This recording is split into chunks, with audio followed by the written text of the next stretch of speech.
Tidal flooding generally in this area, I think, is a threat to our way of life. The more flooding we have, the more difficult it is going to be to live in the homes we live in, particularly near the water, to work in the places we're accustomed to working, to go visit places like the Chrysler Museum, which is right here at the foot of the Hague.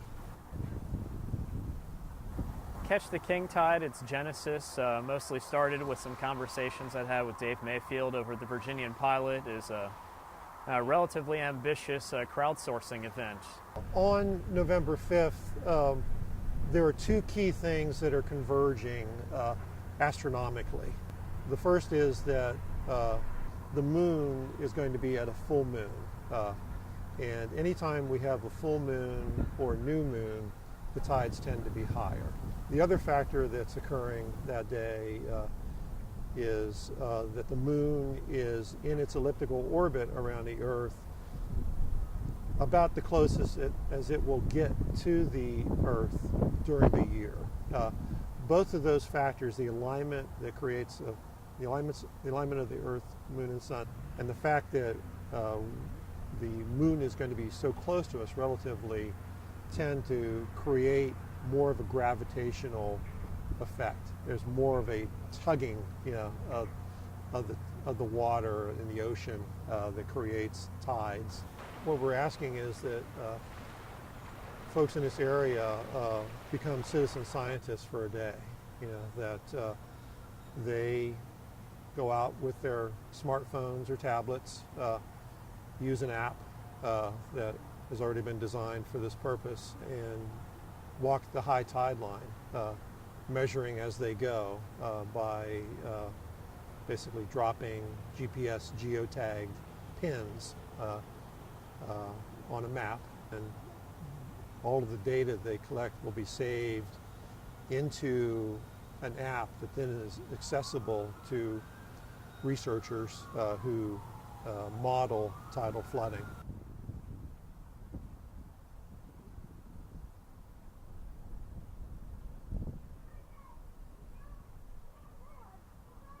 As far as we know, there's never been a tide mapping event that will have involved this many people anywhere in the world.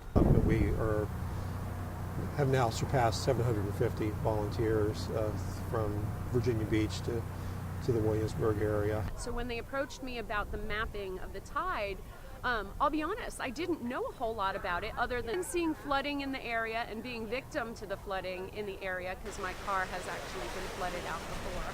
People around here are very interested in flooding and the water, and they want to know what's going on, they want to learn more, and they want to help. They want to help get this data, and so they're going out and they're collecting this data for us. We are currently mapping sea level rise and the impact of astronomically high tides in the area, and our church puts out a high tide report for our congregants because we flood almost every high tide.